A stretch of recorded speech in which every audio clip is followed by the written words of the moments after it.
Bonsoir à toutes et à tous. Mardi 18h, c'est la chronique du Ciné Étoile de Ré. Et aujourd'hui, je suis avec Mélanie Bréjon. Bonjour Mélanie. Bonjour Lily. Vous êtes la coordinatrice des bénévoles au Ciné Étoile de Ré, c'est bien ça? C'est ça. Et aujourd'hui, c'est vous qui nous faites l'honneur de faire cette chronique. Exactement. Paul, il n'est pas là, il nous avait prévenu. Le programme ne change pas, le podium, le programme de la semaine. Ouais, voilà, on va faire un petit tour. C'est parti. Voilà, donc le podium de la semaine qui est presque qui se finit ce soir. Sans surprise, c'est Kung Fu Panda 4 qui est sur la première marche. Voilà, c'est le quatrième, comme son nom l'indique, c'est le quatrième opus de la série. C'est un film très familial pour les enfants à partir de 6 ans, avec la voix de Manu Payet en personnage principal depuis pour les 4 épisodes. Après, on a sur la deuxième marche La Promesse Verte, le film d'Édouard Bergeon qui avait fait Au nom de la Terre, un film qui avait beaucoup marché il y a quelques années. Et ça, c'est un film également sur l'environnement avec Alexandra Lamy et Félix Moati. Et puis pour fermer la marche, on a Il reste encore demain, un film italien. En noir et blanc. En noir et blanc, voilà, tout à fait. Donc voilà pour le podium. Des films qu'on peut encore voir cette semaine ? Oui, des films qui sont tous les trois encore à l'affiche cette semaine. Bon, on peut peut-être commencer par là. Toujours à l'affiche, on a aussi, le dernier qui reste, qui continue, c'est Dune deuxième partie. Voilà, qui est toujours, qui arrive un petit peu en fin de course, mais pour les personnes qui n'auraient pas eu le temps de le voir, qui va en rester encore à l'affiche quelques semaines, je pense. En VO et en VF ? En VO et en VF tout le temps. Voilà. Donc bien faire attention sur le programme. Exactement. Quels sont les nouveaux films à l'affiche cette semaine ? Alors, en termes de nouveaux films, on va avoir 2 sorties nationales.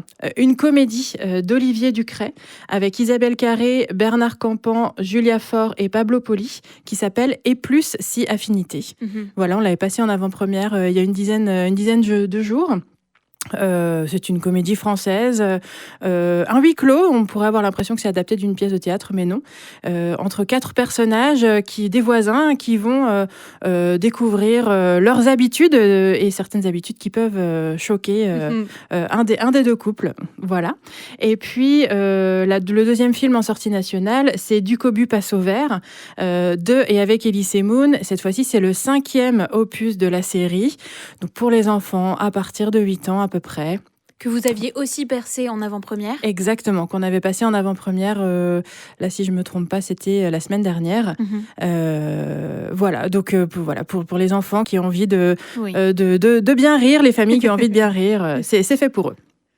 Voilà. En autre nouveauté, on va avoir Hors saison de Stéphane Brisé.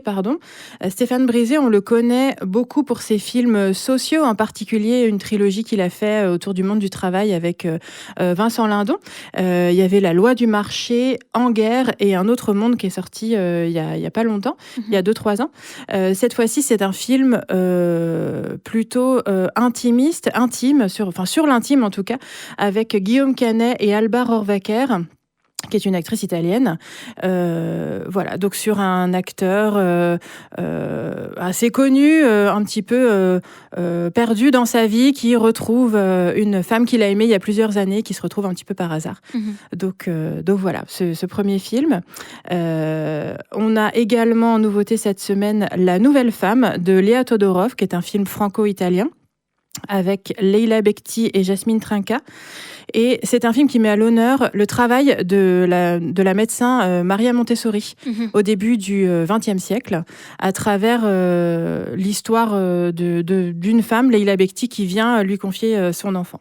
Et ça met à l'évidence tout le travail qu'elle a fait avec les enfants qu'on appelait à cette époque-là déficients, et le travail de pédagogie qu'elle a fait qui reste jusqu'à aujourd'hui. Et on a également un autre film qui s'appelle Chronique de Téhéran d'Ali Asghari et Ali Reza Khatami, qui est un film iranien, qui est un film qui met en évidence toutes les difficultés de vivre sous l'ordre religieux en Iran aujourd'hui, à travers 9 personnages. C'est un film assez assez différent dans sa forme. En fait, ce ne sont que des plans fixes. On voit 9 personnages, 9 scénettes de gens qui viennent et qui essayent de gérer des problèmes de leur vie quotidienne. Ça peut être quelqu'un qui essaye de déclarer son enfant à la mairie à la naissance, et en fait, c'est un prénom qui n'est pas accepté par les autorités. Une femme qui cherche son chien qui est perdu et les chiens ne sont pas autorisés. Voilà, donc ça met vraiment en évidence tout ça. Pour moi, c'est un film qui est une métaphore de la vie. On commence vraiment avec ce monsieur qui déclare son enfant qui vient de naître. Plus ça va, plus les personnages qu'on voit sont âgés. Et voilà, ça, à travers ces quelques personnages de Téhéran, ça met en évidence toutes les difficultés que peuvent avoir les gens, certaines personnes en tout cas, à vivre aujourd'hui en Iran. Vous passez aussi Le nom de la rose ? Oui, alors j'allais y venir. J'allais y venir parce que ça fait partie des films, des séances un petit peu spéciales. Le nom de la rose, qui est le chef-d'œuvre de Jean-Jacques Hano, qui date de 1986.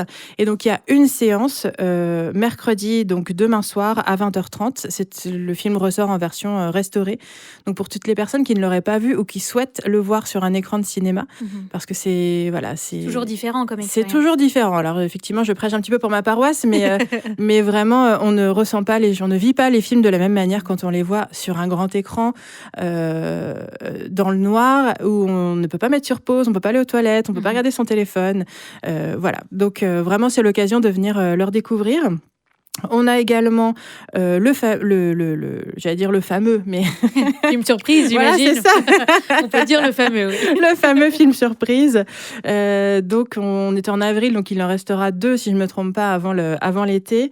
Donc, c'est le mardi 9 avril à 20h40. Et donc, je peux juste vous dire que c'est en version originale sous-titrée français. D'accord. Et c'est tout ce que je vous dirais. Voilà.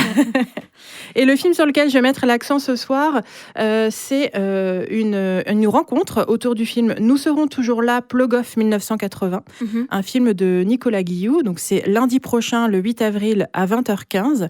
On aura la chance de recevoir le réalisateur Nicolas Guillou ainsi qu'un des comédiens du film, Éric Simonin.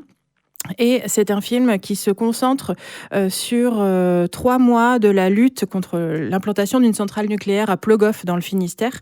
Cette lutte a eu lieu en gros entre 1978 et 1981. Et ce film se concentre entre janvier et mars 1980 au moment de l'enquête publique que les autorités ont organisée dans la commune de Plogoff.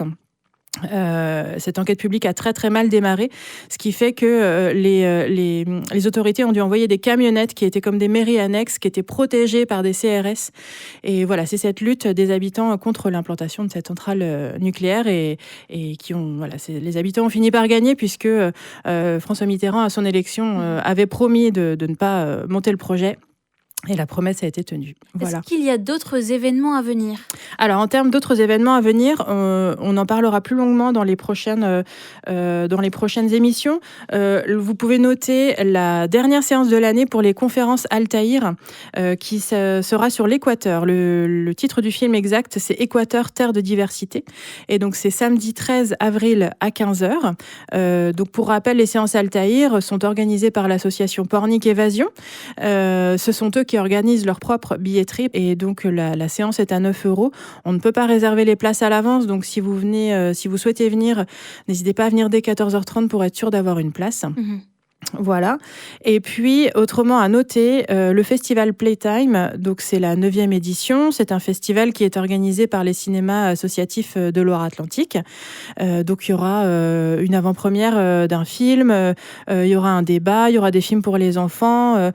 Et dans ce cadre-là aussi, on organisera le 2e Café des femmes fin avril. D'accord. On vous reparlera tout ça. Et puis, autre chose à noter aussi, si vous avez des tout petits enfants, à partir du dimanche 21 avril, une fois par mois, on organisera ce qu'on appelle les mini-toiles de Ray. Donc, un film pour les enfants à partir de 3 ans. Donc, ce sont souvent des programmes de courts-métrages qui font entre 35 et 50 minutes. Avant le film, il y aura un accueil avec un petit goûter et puis une animation sur réservation après le film. Donc voilà, la première séance sera donc le dimanche 21 avril à 10h30 autour du film Les Toutes Petites Créatures.